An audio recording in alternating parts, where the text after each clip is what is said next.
So we've been talking about optimality criteria for constrained problem, and we looked at both equality and inequality um, problems, inequality constrained problems. So that sort of discussion helped us determine when we were done, right? How do we know we're at the optimum? But they didn't actually help us figure out an algorithm. So we're going to be talking about some approaches to how we actually solve these constraint optimization problems. We're going to start with penalty methods. I hesitate to even talk about penalty methods. I was potentially going to skip them because we actually don't even use them anymore, but they're a nice sort of segue into more modern methods. They're a little bit easier to understand at first, and some of the outcomes that come through these methods are used in other areas of optimization. So it's still worth kind of discussing, but just want to add that caveat beforehand. You're not going to find these generally in an optimization package. So I don't want to give the impression that these are good techniques per se, but they are useful to be aware of. So sort of an idea that these penalty methods are based off of is that we already know how to solve constrained problems. So, here's a class of problems, unconstrained. This is my little diagram. I'm just going to erase it here in a second. So what if I could take my constrained problems and I want to convert them to unconstrained problems? And as we'll see, really a series of unconstrained problems. And I know how to solve those already. So by solving a sequence of these unconstrained problems, I could potentially solve the constrained problem that I'm after. Okay, so that's the idea here with these penalties. You're going to use a penalty approach, which says, let's take our constraint violations and add them as penalties to our objective. So you could think of it this way. Let's define, here's my objective function, right? So here's the objective function that we're used to. And I'm going to define a new objective function. And it's going to be my objective function plus mu times p, okay? And p is going to be this penalty function. This is a penalty function. And this is just going to be a penalty parameter. It's a constant. It's a constant that could change. I guess that's not really a constant, it's a scalar, I guess is maybe a better way to say it. But it's a parameter. It's not a variable that we're optimizing. So this is just a function of x. So the idea is that we could use our constraints, look at the values of constraints, and somehow penalize our objective so that minimizing this would encourage both minimizing the objective and satisfying the constraints. So it'd be worth pausing the video, taking a minute and trying to brainstorm some ways you might form a penalty function. And then when you're done, come back and we'll discuss some common ways. Okay, so there are actually many ways that you could do this. And let's first just talk about equality constraints. So let's say for an equality constraint.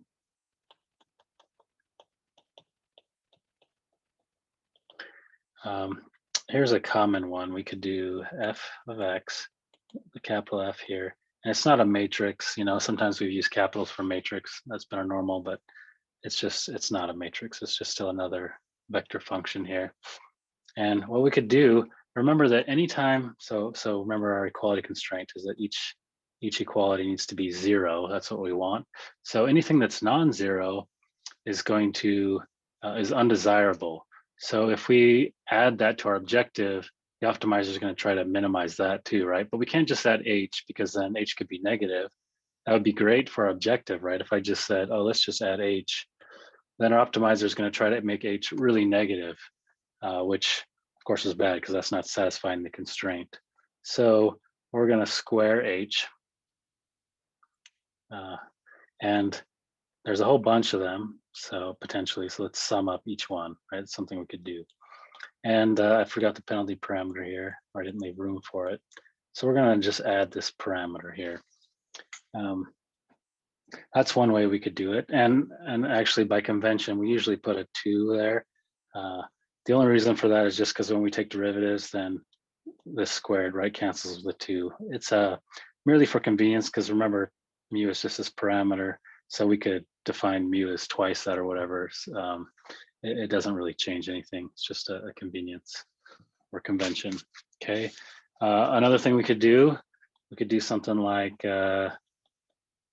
just take the absolute value. Let me say a sum still. Could sum absolute values. This is a 1 norm. This is a 2 norm. So these are different norms. I guess we could take an infinity norm as well. So we could use different norms. There's some techniques we could use. There are others. We're actually going to talk about a few later. But for gradient-based optimization, this form is usually going to be preferred because this is going to be, as long as h is still continuously differentiable, this preserves that. Whereas using these absolute values is going to make it not necessarily differentiable. So we'll use this. This is called the quadratic penalty function.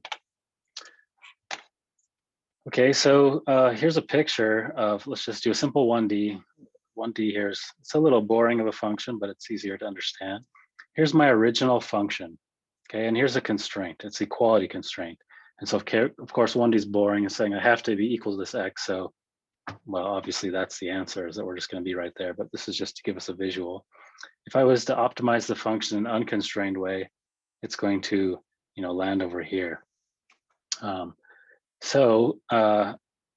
If I was to add this penalty, like we showed here, a quadratic penalty, I'm going to now, I pick some value of mu, right? And if I pick a value of mu and I add that penalty, notice that it's going to add a penalty anytime I deviate from this constraint. It's going to be adding some penalties. So you can see how this is getting steeper, right?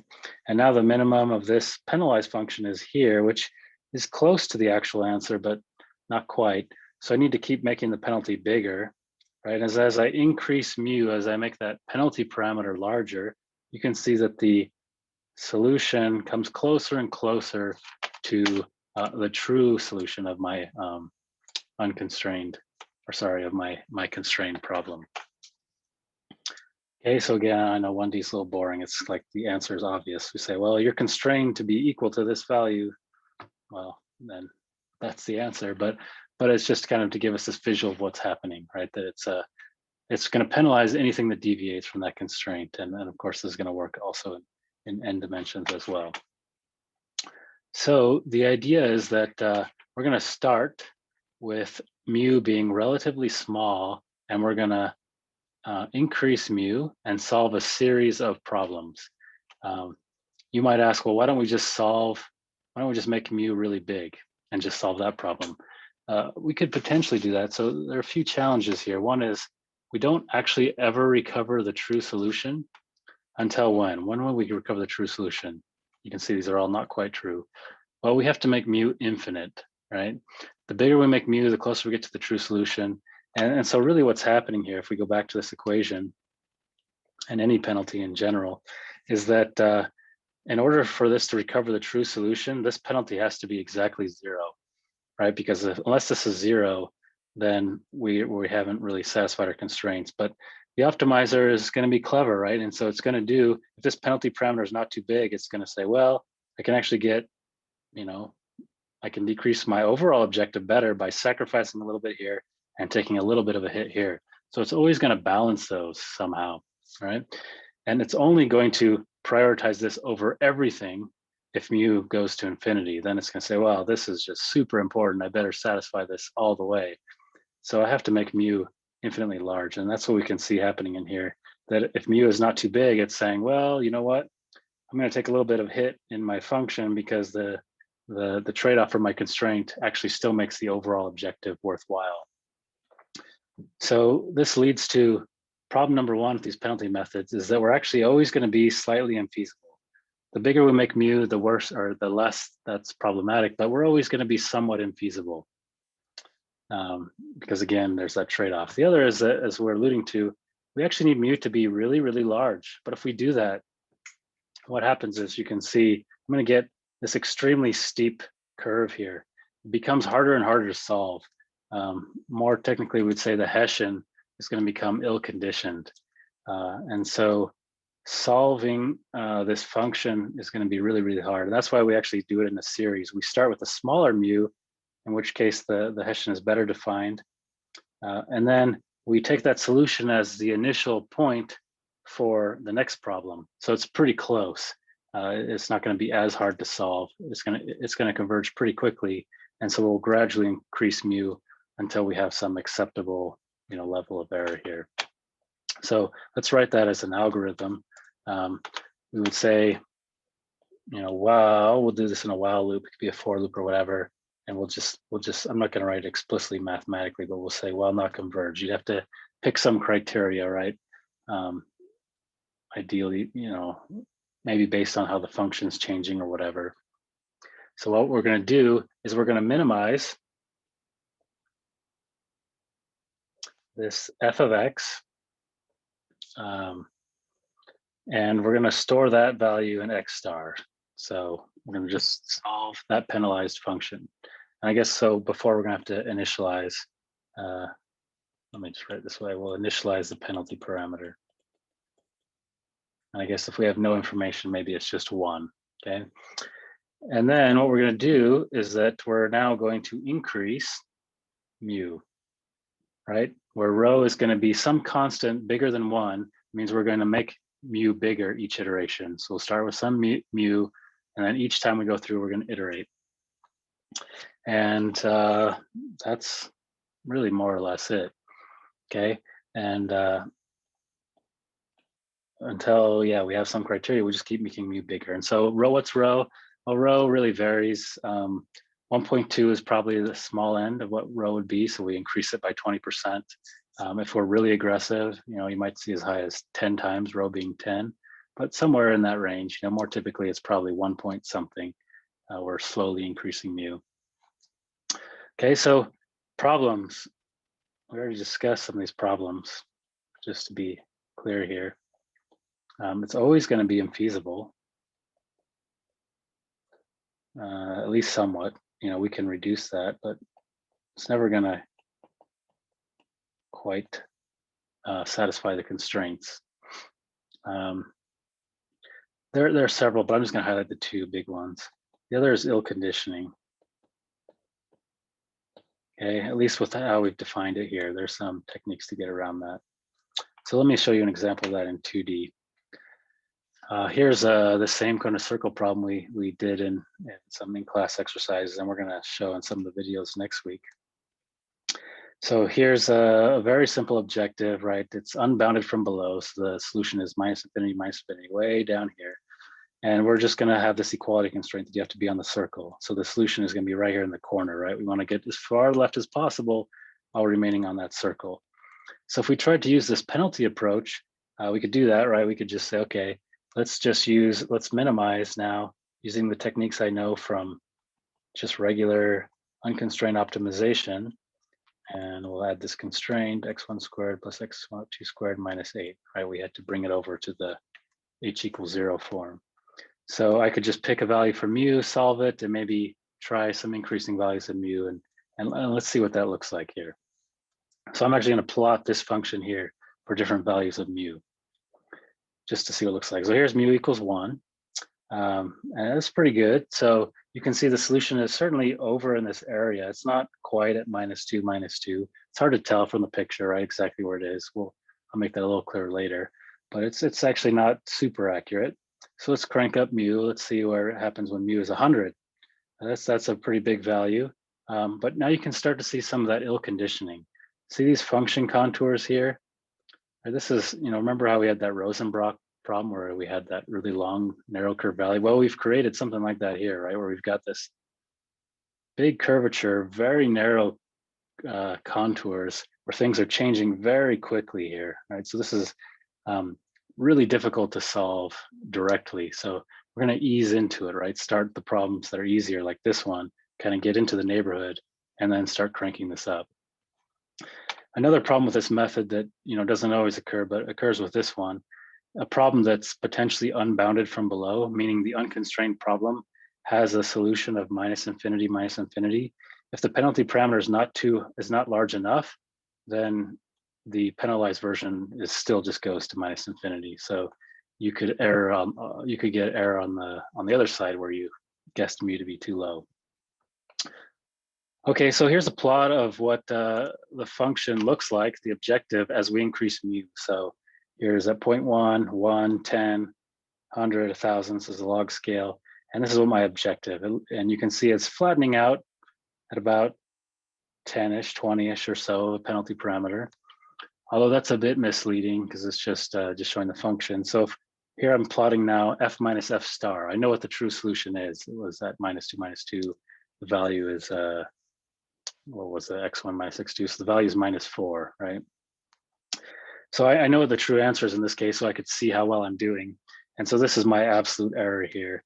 And you can see actually the absolute error isn't that great. I'm only getting 3, 4 decimal places, even with mu's as big as 100 and 1,000. So that just kind of highlights the limitations of the method. It's easy to use. I mean, it's very simple. All you have to do is just, take your objective constraint, put some penalty parameters, and just sum up these constraints. And typically we use the same penalty parameter for all the constraints because we would normalize the constraints, but you could use different penalty parameters for different constraints if you wanted to.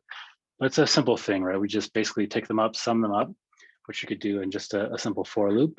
And then we just give it to an unconstrained optimizer and use the techniques that we already had before. So it's very simple, but and it's going to be decent if we want an okay answer, right? If we don't really care about converging really tightly, then this may work decently. Okay, well, let's consider inequality constraints briefly here. It's basically the same idea.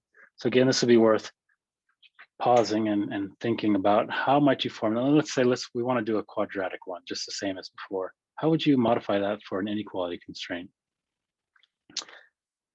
So typically how this is done. So here's my objective, and here's f of x. And let's say I'm going to write the equality constraints just to be complete here. Right, we square those. But now I've also got some inequality constraints. And I guess I could use a different symbol. Let's call this mu e and mu I. They might be the same, but they could be different. It's up to you. It's not really too critical, especially if we scale them. They're probably going to be the same. So I'm going to sum up. I'm going to do the same thing, and I know I'm going to do a squared thing. So I'm just going to put a 2 because that's what. Let's see. Actually, what is this? I'm going to see if this works. Never tried this before. Oh, awesome. Move that over so I have a little space. Okay, so I'm going to sum up all my inequality constraints, and I want to square them, but that's not going to quite work here, right? Because remember, my inequality constraints, I need them to be less than or equal to 0. So when do I want to penalize? If g is negative, do I want to add a penalty? I don't, right? Because if g is negative, it's satisfying my constraint. So I don't want to penalize that. I only want to penalize my function if g is positive, right? Or greater than or equal to 0. So I'm going to modify this a little bit, and I'm going to say, let's say take the max of 0 and g, and then square that. Okay, so in other words, if g is negative, then I don't add any penalty at all, right? I'm just going to take the 0. But if g is positive, then I will penalize this. And even though there's a max, this is actually smooth because the quadratic, at least the second order, comes in smoothly like that. So here's, where we get to 0, and it's going to be flat on this side of 0. But the first derivative there is going to match, at least for the quadratic. So this will still work well with gradient-based optimization.